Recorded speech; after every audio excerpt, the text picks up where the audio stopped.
NTV time, जनता की बात जनता के साथ। कान्हा गौशाला पर प्रशासन कटघरे में, महासभा का सीधा अल्टीमेटम। बड़खेड़ा थाना दिवस में एसडीएम को सौंपा ज्ञापन, करोड़ों खर्च के बाद भी बंद पड़ी गौशालाओं पर फूटा गुस्सा। नगर पंचायत बिलसंडा की कान्हा गौशाला एक बार फिर बड़े सवालों के घेरे में है। वर्षों से अधूरी पड़ी गौशाला, बढ़ते छुट्टा गोवंश और किसानों की बर्बाद होती फसलों को लेकर अब मामला गर्मा गया है।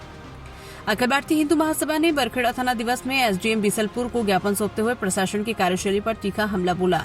ज्ञापन में साफ तौर पर कहा गया कि वर्ष 2020 में शुरू हुआ गौशाला निर्माण 2023 तक लगभग पूरा हो गया, लेकिन इसके बाद भी काम ठंडे बस्ते में डाल दिया गया। करोड़ों रुपए खर्च होने के बावजूद गौशाला का संचालन शुरू न होना सीधे तौर पर प्रशासनिक लापरवाही और जवाबदेही पर सवाल खड़े करता है। संगठन ने आरोप लगाया कि सरकार के स्पष्ट निर्देशों के बावजूद स्थानीय अधिकारी गोवंश संरक्षण जैसे गंभीर विषयों को नजरअंदाज कर रहे हैं। इसका नतीजा ये है कि बिलसंडा और आसपास के क्षेत्रों में छुट्टा गोवंश खुलेआम किसानों की फसलों को तबाह कर देते हैं।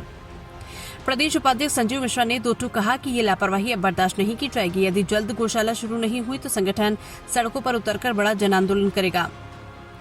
जिला अध्यक्ष पंडित पंकज शर्मा ने प्रशासन को सीधे कटघरे में खड़ा करते हुए कहा है कि किसानों के साथ अन्याय है। बार बार शिकायतों के बावजूद कोई कार्रवाई नहीं होना ये दर्शाता है कि जिम्मेदार अधिकारी अपनी जिम्मेदारी से भाग रहे हैं। यदि समय रहते व्यवस्था ठीक हो जाती है तो ये नौबत नहीं आती।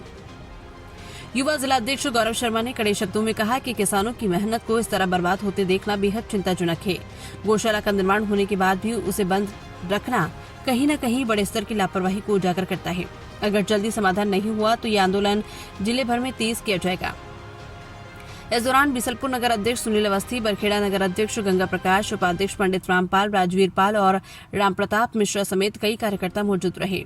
ज्ञापन में मांग की गई है कि कान्हा गौशाला का शेष कार्य तत्काल पूरा करे, उससे शुरू किया जाए और छुट्टा गोवंश को उसमें संरक्षित कर किसानों को राहत दी जाए। साथ ही ये भी सवाल उठाया गया कि यदि भूमि विवादित थी तो बिना जांच के निर्माण कार्य क्यों करवाया गया और सरकारी धन क्यों खर्च किया गया।